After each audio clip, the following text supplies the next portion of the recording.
Thank you, and good evening. We're returning to a subject we dealt with last week. Before that, we returned to one other subject that we dealt with last week, namely the bad news, good news jokes that we asked you to send in. I've got bad news for you and good news, the bad news first. Mrs. I.M. Lancaster of Ilford said, I've got bad news for you and good news, the bad news first. Here's a letter from our son's principal. He's being sent down for having a girl in his room. And now the good news, he's passed his biology exam. G.W. Pilson of Upper Wallingham, RSM to soldier, the bad news for you, you've been posted abroad. The good news, she's a cracker. Anthony, I never know whether this is Tiggy or Ty of Bushy, is right up to the minute. Policeman to motorist after crash. The bad news first, the doctor says you have 10 crushed ribs. Now the good news, you passed the breathalyzer test. Some of them went further than that and wider. From Oswestry we had this: doctor after examining woman. I have good news for you, Mrs. Smith. Woman, no, Miss Smith. Doctor, well, I have some bad news for you, Miss Smith. You're going to have a baby. Woman, that's impossible. I have never ever been with a man. At this, the doctor takes a pair of binoculars from his drawer and looks out of the window. Woman, what are you doing? Doctor, last time this happened, 3 wise men came over the horizon and I don't suspect.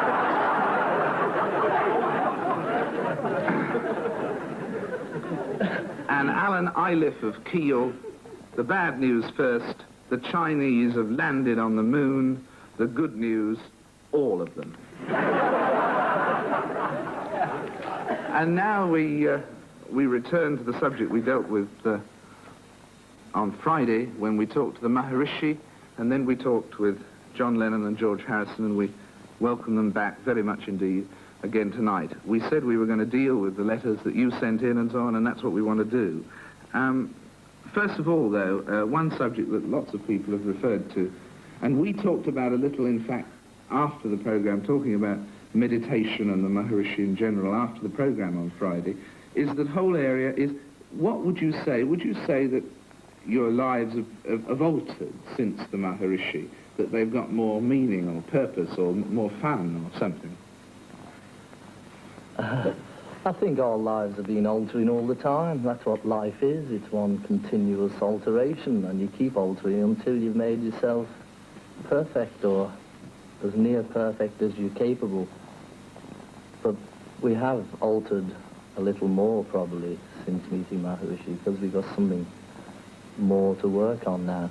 I mean, before we've known, I've been under the impression that meditation and yoga, things like that, have held the answer, personally. And yet I haven't actually had any form of teaching, whereas when Maharishi came around, he was ready to teach us. But in fact, from what you were saying, it would seem as though that before meditation and before the Maharishi, there weren't enough answers, or from what John was saying last week, that life, implicating you here, that, I mean, that life, you had bad days and good days, that now there are more good days, that life has more purpose, that things like money and so on weren't enough before? Yeah, well, I mean, we said that last week. It's just that the good days are very good and the bad days are okay, you know, just through tapping me source of energy. And I mean, has it altered your attitude to something like money? Was money ever satisfying and it isn't now, or what? It's not, what I meant about the money last week was, before we sort of made it, as they say, money was partly the goal, but it still wasn't a sort of, let's get some money. But we sort of suddenly had money, and then it wasn't all that good. You know? By having the money, we found that money wasn't the answer, because we had lots of material things that people sort of spend their whole life to try and get. We managed to get them at quite an early age. And it was good, really, because we learned that that wasn't it. we still lacked something, and that something is the thing that religion is trying to give to people. And now that you've got meditation, would you, now you have that plus, would you be as happy now if all the money were taken away?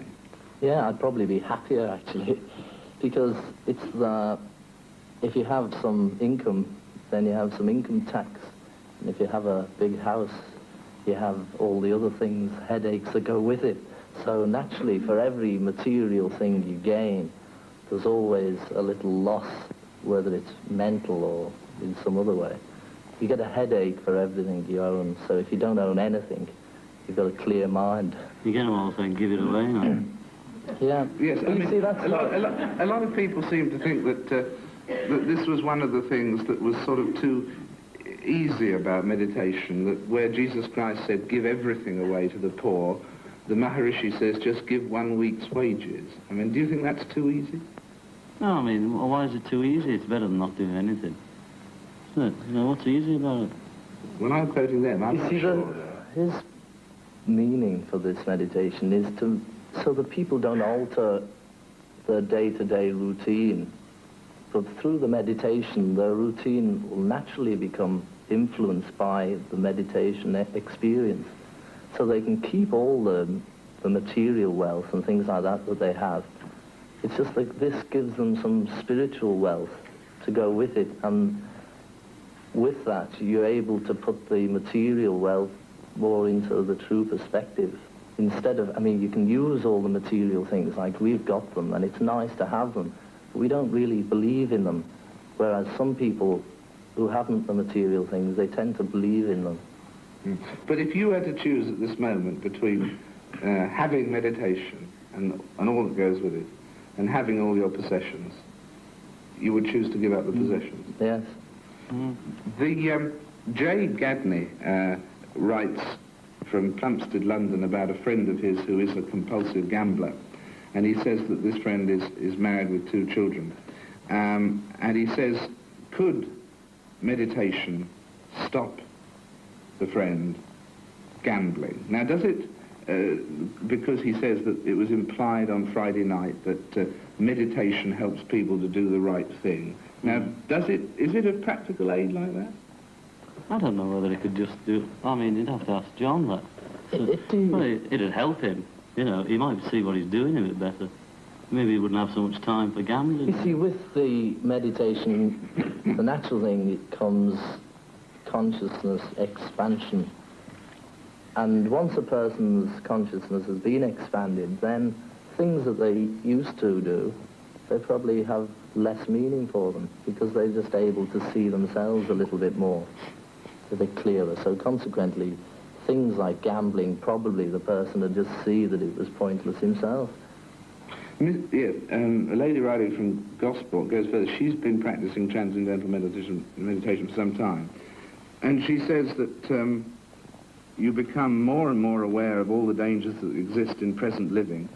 And she finds that she avoids social things and withdraws because you find it such a strain to have patience with a senseless conversation, apart from it being an aimless waste of time. Well, thank you for coming. But now, I mean, can you see yourself getting as impatient as that with life on the superficial level? Is she doing the same one? Well, she calls it TM, but I mean, which I assume is. But she says there's various forms of meditation, and as we're trying this one, we're not able really to comment on hers. Obviously, hers isn't much cop. Otherwise, otherwise she'd be happy and able to go through society with whatever she needs to do. You know, this is part of this thing, is to stay and be able to do everything that you normally do, just to be able to do it easier. Can you were explaining sort of after the program was over on Friday that, I mean, what the eventual aim of it is, and the eventual aim of life is, and the eventual point with meditation that you hope to reach. Scribbling on there again, if you like. What were you saying? Well, with this expansion of consciousness, these 3 states that we live in at the moment, like sleeping and waking and dreaming, they're all known as relative states, because It's all relative. Transcendental meditation takes you to that transcendental level of pure consciousness. But by going there often enough, you bring that level of consciousness out onto this level, or you bring this level onto that level.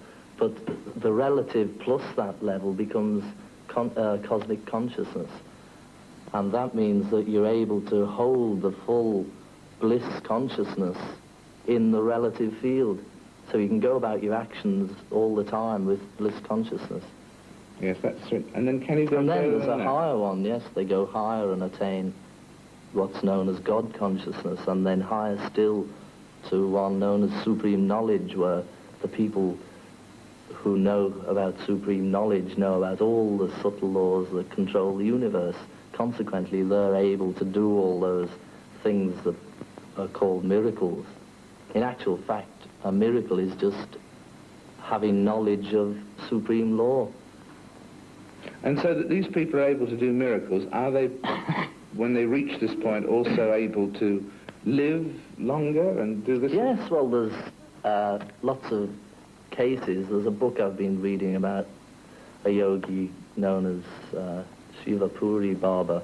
He lived to be 136, and when he was 112, he got cancer of the mouth and started smoking cigarettes and got rid of it. And there's another one. There's one who's in the Himalayas at this very moment, and he's been there since. I mean, it sounds pretty far out, you know, to the average person who doesn't know anything about this, but this fellow's been there since before Jesus Christ, and he's still here now, in the same physical body. Same suit. But I mean, so that from before Jesus Christ, and it's still there? They get control over life and death. They have complete control over everything, having attained that higher state of consciousness. And this is eventually the aim of anyone who takes that meditation. But a long, long time ahead.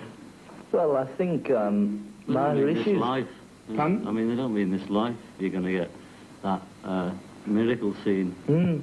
But Maharishi... Later. A few more lives, maybe. You might. Yes, when you've returned a number of times. Yeah. Yeah.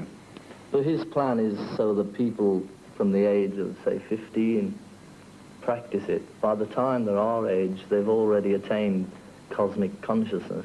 That is the state of Stage bliss. 3, as it were. Yeah. And And then they're at an age where they can go and act and manage to change the world a little bit for the better, rather than sort of waiting till you're almost dying and thinking, you know, what is it? We've got to find out where we're going. What's all this thing about death? And then they start panicking, and then it's a bit late. Now, the whole point is to try and find it out at this age, and then you've got your whole life to go and act upon it. And then you set about doing something about the world around you. Well, obviously, that if you believed in certain things and other people aren't, as it were, harmonizing with these laws, it's all the thing about the Ten Commandments, all that. It's that sort of thing that certain people have laid down laws, or they've said that these laws exist, and we live within these laws anyway. Whether we like it or not, we're controlled by these divine laws. So if you harmonize with the laws, then everything's much nicer, and nature tends to support you. Right, at that point, can we throw it open to our audience here? I can see in the audience a number of people who are leaders in the practicing of meditation who've come along here tonight, including John Allison and Nick Clark, and also John Mortimer, who's expressed his views in print on the subject of meditation. So if we could turn our cameras round to the audience. John, have you got some comment to make at this point? Yes, it's very difficult to do it in any field. First of all, I don't accept universal divine laws, so that's a difficulty. But I think you've really got to judge these beliefs by their pragmatic effect and the amount of good they're going to do in the world. And what worries me very much about this attitude is it seems to be tremendously self-involved and finally tremendously selfish. And the idea of sitting very quietly perfecting yourself while everybody else goes to hell around you seems to me not really For 20 minutes a day. the most, well, But it seems to me there's a great deal of very important things happening in the world. We're in a great crisis of history. And if we all wait to perfect ourselves, nothing will be done about it. But it's 20 minutes in the morning, so you can go out and do something about well, it. all right, if that's all it is. Listening to what we say. But you see, this kind of doctrine of universal love, in a way, seems to me to end up by not really caring about anybody very much. Well, that's what your I think point. one needs is a little well-aimed loathing at things like President Johnson and Ronald Reagan and so on, and not sitting in San Francisco watching the flowers grow and letting Governor Reagan be elected perhaps Well, that's to not the the presidency same of the thing, you United know. I mean, States.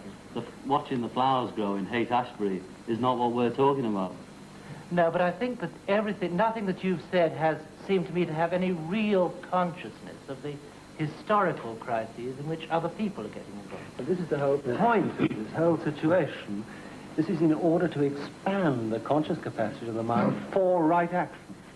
And if the intelligence is increased, and if the contentment is increased, and if the energy is increased, this all comes to bear upon whatever the moment may be. Well, This is the whole purpose of this teaching, is for action. But with great respect, that hasn't happened in India. What's happened in India is an enormous acceptance of disaster, the kind of placid... Precisely. Now, this whole point is what is wrong with spiritual teaching has been wrong for centuries. Well, that may be wrong with the Maharishi also. No, because this is precisely the situation which he has come to reform.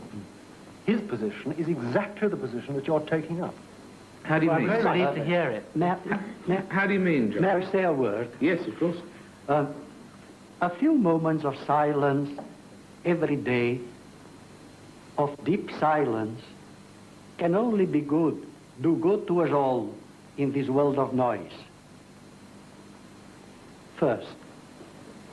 Second, if in these moments of silence, once we are conscious of something deep in us, which is our own being in eternity, independent of our becoming in time, then we have had the greatest and deepest experience of our life. Third, if in that moment we can feel that our object is to receive the love of the universe that brought us here and to give something of this love to all. At all times, in all places, if we can, and if not, to struggle to do it. It can only be good. John. And Well, again, it's very, very self-involved.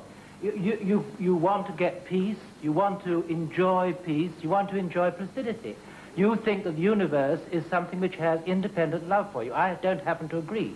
I think the universe is a soulless, biological thing, and it's up for us to improve it. And we're not going to improve it if we're going to stay quite still, enjoying peace and perfection. There's nobody saying nobody's saying stay still all day, are they? Not doubting your sincerity, but John, but do you think you're capable of doing a right action from a state of unlovingness? Yes. Oh, yeah. And this really, I'm sure you are. I don't think there was much love in Lenin or much love in many, people who've enormously advanced the happiness and the progress of humanity. No, but you're like a chap. And if Lenin had stopped quite still and had 20 minutes silence and then contemplated his navel, we'd still have czars. you might not have had the purges in the 1930s. Exactly, exactly. It's a very difficult choice for What you. is the basis, what is the motivation of your action and your social concern? You're a man who's socially concerned. On what basis?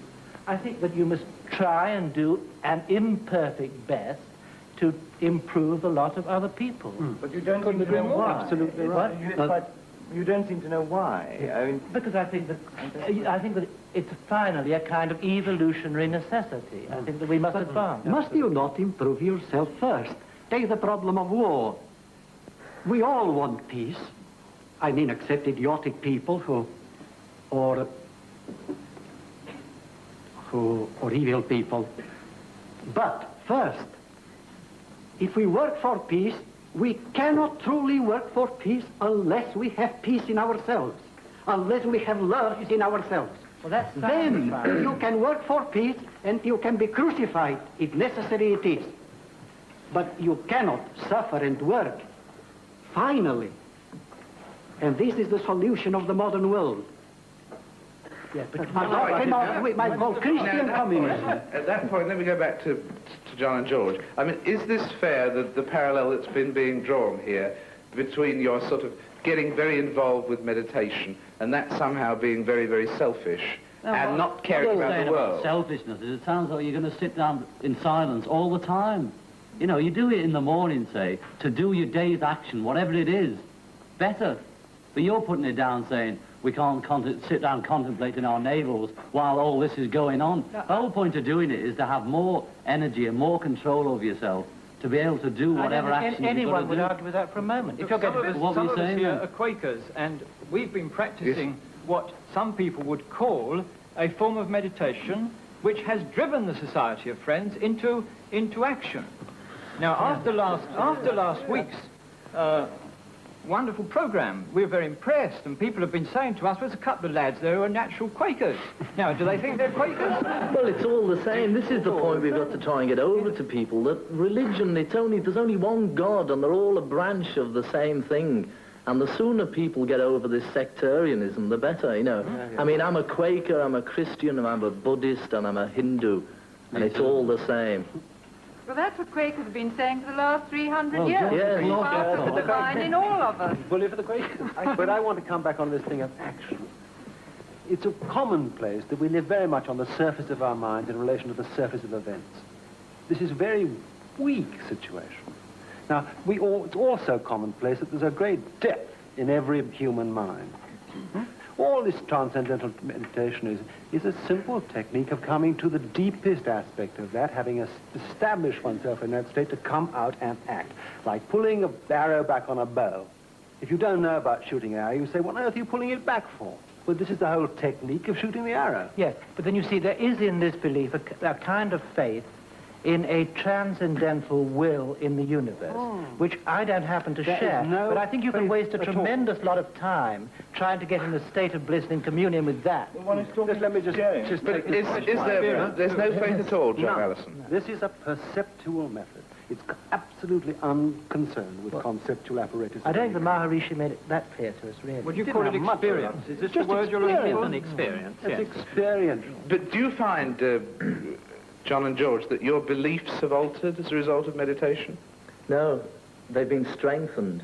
But I've always believed this for the last couple of years, but through the meditation it's just strengthened it. You see, all these doctrines and beliefs that have been laid down by great prophets, they've been put down there because these people have actually experienced it. And by their experience with some form of truth, they've tried to put it out for all the rest of the people to take up. But his argument is just based on no experience at all. You said just now that you're a Hindu, you're a Buddhist, you're a Christian, you're all of these. Yes. People think of those things normally as different. Yes. What is it, in what way is it that they're all the same? Well, because it's teaching the people through various forms how to approach God, and God being the one and only creator. But is They're all this experience different. driving our friends into some kind of community? This is what's bothering us a bit. Is this something you must do on your own, or does it lead you into community action? Well, you must do it on your own to attain your own bliss state. Naturally, it's something that Jesus said, something about go and fix your own house first. And that's what you've got to do. Everybody goes and fixes themselves up. And when they're all straight, then they're all able to act together, because we're all one anyway, whether you like it or not. And there, I'm afraid, we have to take a break. We'll be back in a trice.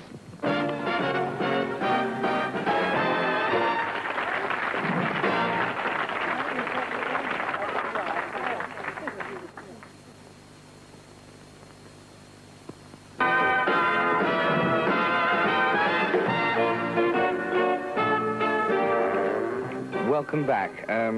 We've got about 3 more things to do in the second half tonight, but it's quite clear, talking to the audience and so on, during the break, that there's a lot more to be said on this subject, so we'll scrap the rest and we'll carry on with this. Do you think it's fair, what's been said so far by John Mortimer and so on, suggesting that meditation is selfish? I don't see how it's selfish. If we've no need to be here. You know, I mean, we don't sort of dig doing TV for the fun of it. We're here just because we want, you know, we believe in meditation.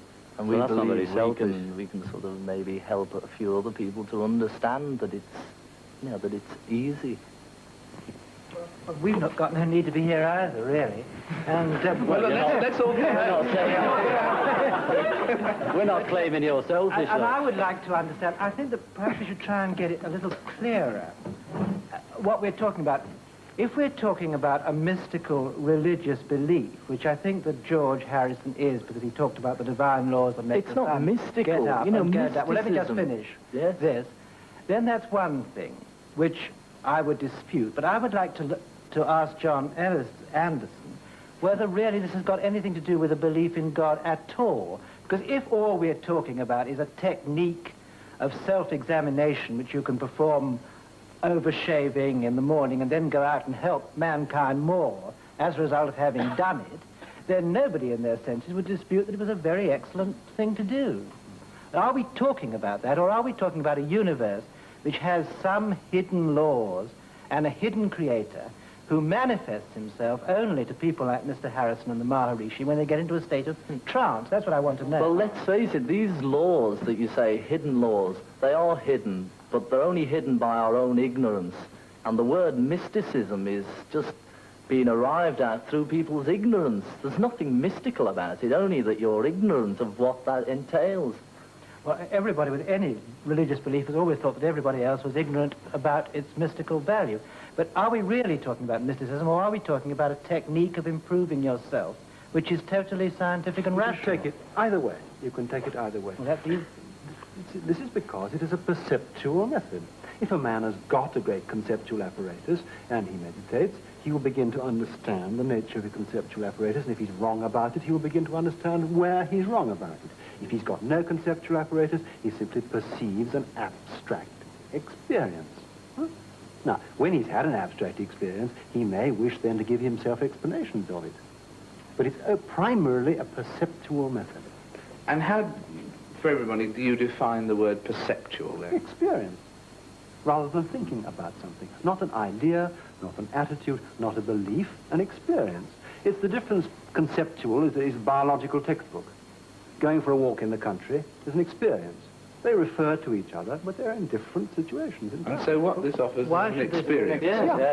But why should this abstract experience be any more valuable than any other experience? You see, George Harrison talked about a bliss experience. Well, you can have a bliss experience by drinking a bottle of whiskey. Now you're going to have why is his bliss experience, a hell of a non-bliss his experience abstract next bliss morning. experience in any way more valuable than anybody else's bliss experience?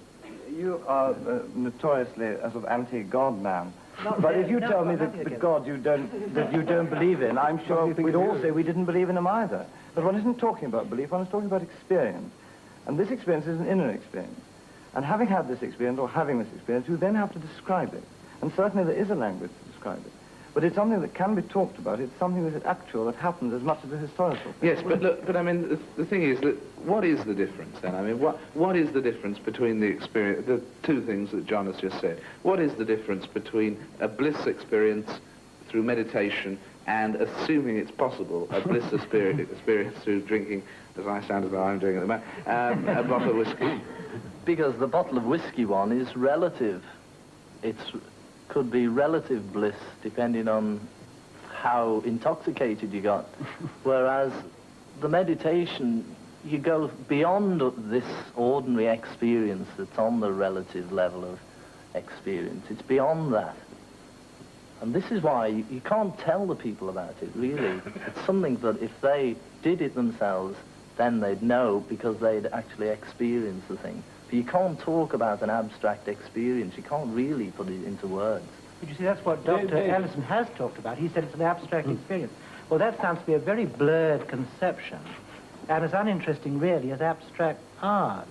Why isn't it better to have an experience which is related to the actual world we live in? Why not try it? Yeah, well, this is the point. It'd be very interesting. Could I make this point, John? I mean, the thing is that in the last resort, people can talk about meditation until they're pie-eyed, actual, as if you're a public meeting on television.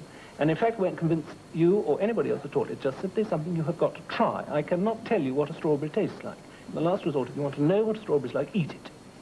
You may like it at the end of it, or you may not. But it doesn't give the strawberry some translucent mystical... Look, well, speak for yourself, I adore strawberries. I mean, fraise des bois are the most delicious things in the world, but I mean, let's get on the sidetrack. Yes, let's get on to your restaurant. No, but the point is this. The point is this, John, if I just finish, is the reason that all of us who practice meditation feel it's so important for people to know about is because you do come to a state where you can find total serenity, total peace. And this is desperately what the world is needing. There are many, many ways of achieving total serenity. Well, how do you do it? Only one, go, for goodness sake. I never have had it. Well, why don't you try it then? I don't honestly know whether it's something that I'm particularly interested in. You can achieve total serenity by going mad. You can achieve marvelous serenity by going to sleep. What one has got to decide is whether the serenity which you're seeking is A, of practical value to the world, and B, particularly enjoyable to yourself. You say it's enjoyable, but we don't know. No, don't worry about whether I personally enjoy it. It's totally irrelevant. Do you believe there is such a thing as evil and sin in the world? Nastiness. Well, that's a question which I don't know cope with on the moment. Something unpleasant. I certainly believe there are very many unpleasant things in the world, yes. Now, I believe it is true to say that all sin is fear-motivated. I believe fear is the central enemy of mankind, whether it's neuroticism, whether it's actual active, aggressive evil, doesn't matter what it is. Fear, fear, fear. This is our heritage. I think for original sin, you can read original fear. Now, paradoxically, society, for countless generations, has been trying to fight fear with more fear. Fear of hellfire and damnation, fear of what society will say, what people will say, fear of the of the cat, fear of the gallows, fear of prison, fear of this, fear of that, piling fear upon fear upon fear. It's not surprising that, in fact, society is in a ghastly, terrible state. Now, where the Bible says, perfect love casteth out fear, this is just what we're talking about. To arrive at a state of peace, of serenity, of joy inside yourself. You are no longer afraid, therefore you're able to give out love to other people. Nobody's going to argue that it's not a good thing to cast out fear. Nobody's going to try and pretend it's not a good thing to love people and have goodwill as much as possible. The only thing that I'm venturing to question is whether the pursuit of your own serenity is the best path towards achieving all these excellent Well, if results. you're happy, you're more likely to make other people happy. That's all it is, you know. Not necessarily. Why? I could imagine a very happy husband giving his family absolute hell. Well, he's not really happy then. No, I'm talking about true happiness. That's very easy. How would you Well, as put true opposed to happiness from a bottle of whiskey and happiness from going in there. Isn't No, that the same again? a difference of words? A bottle of whiskey, I would say, gives us pleasure, gives us something transient. If I drink it, somebody else cannot drink it. But an experience of joy, even the experience of a poem or of a music, of contemplation of nature, we all can have it. And therefore, that higher experience, we call it joy, is the joy, and this joy grows higher and higher until we can find a joy in the very center of our souls, the joy of being and the joy of love. If for a moment we all have this feeling of love now, here, universal love, the millions or thousands of people who hear us feel it. Yes, but what is a feeling? Now. What is a feeling? Right. And they will be one with us. It, you see, we it's one with all, them. it's vibrations that people give off. I mean, if somebody's happy, then he gives off a good vibration, as opposed to being annoyed, he'll give off a bad vibration. It's something like that. If you get a lot of people, like when we first went to Bangor, we met all these meditators. And it's so obvious just by seeing the people, because they give off this peace and happiness. And that's the thing, the more people who do it, the more the vibration, and that's the influence for everybody else. The bigger the vibration, the more people receive it, and the more the other people will believe it. You see, there were a lot of Christian saints who spent their time nude up in convents, carefully cultivating their inner sincerity and grooming the perfection of their own souls. And there were other saints, I suppose, who went out into the world and tried to improve a lot of other people. And I think you simply have to choose which you admire the most. But sometimes you don't... This is a cake and eat it scene, John. This is literally a cake and eat it scene. I agree with you that there have been techniques, and there probably still are techniques, of people withdrawing totally from the world and living in a cave or sitting on the top of a pillar and doing absolutely nothing at all, apparently doing nothing at all. Maybe they feel wonderful, and then quite validly you say, what good do they do? Now, all Maharshis come to do in the West is to teach every single one of us what... Look out, Charlie. Look out, yeah. Ah, the end of the road. That's, yes. Rivals. No, it's someone who's just drunk a bottle of whiskey. Sheer cosmic consciousness at work, obviously. No, what was I saying? You're not expected to remember. You're not expected. No, this whole point is that it is a technique whereby somebody, whatever you're doing, or maybe frightfully busy, you just meditate for 20 minutes, 25 minutes, half an hour, twice a day, and you come back slap bang on with very much more energy to get on and do things. But this is being talked about as though this is something new. Is this? Yes. Are you claiming this is something? No, it's ancient, older than time. That yes. you are expressing in a new way something that has been with us all the time. Yes, yes, and it'll always be here. But it has to be rediscovered from time to time, Yes. because our society, as it goes on, overlays it with materialistic concerns. We build a nice structure for ourselves, we're getting at the money, we're building ourselves a nice career, and we're kicking other people in the teeth while we're doing it. And then we have to rediscover a true depth to yourself. The thing that people were concerned about after Friday's thing was that this meditation, while it may do something for the individual, was not also concerned with the other 50% stopping us or other people kicking each other in the teeth.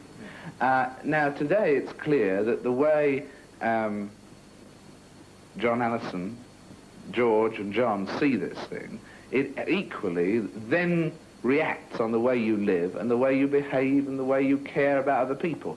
But I don't think it is the meditation that does that, is it? It's that we're rather fortunate to have three exponents here who do care. You could be an exponent and not give a damn, couldn't you? No. What you just said is that... You can't find your way towards... Not just matter at all. You see, one thing that hasn't been said, that state of pure consciousness, which what attention is led to in meditation, is the same in everybody. Come to that state, this is union with the whole creation. Having established that in the mind, you come out and act. Little by little, as you go on, year after year meditating, more and more and more of that comes out. So in the midst of your dynamic, frenzied activity, that is not overshadowed, and that becomes automatically expressed by your action. Then you're back on a mystic faith and a universal conscience. Right, one last question, because...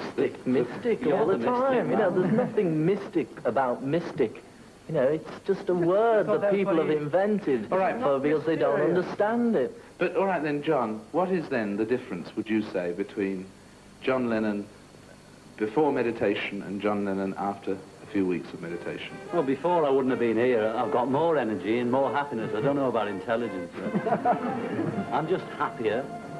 You know, I'm just a better person. And I wasn't bad before. I'll second that. Yeah. Thank you, George. Thank you. And that, there, with personal testimony, is where we must leave it. Until tomorrow night, good night.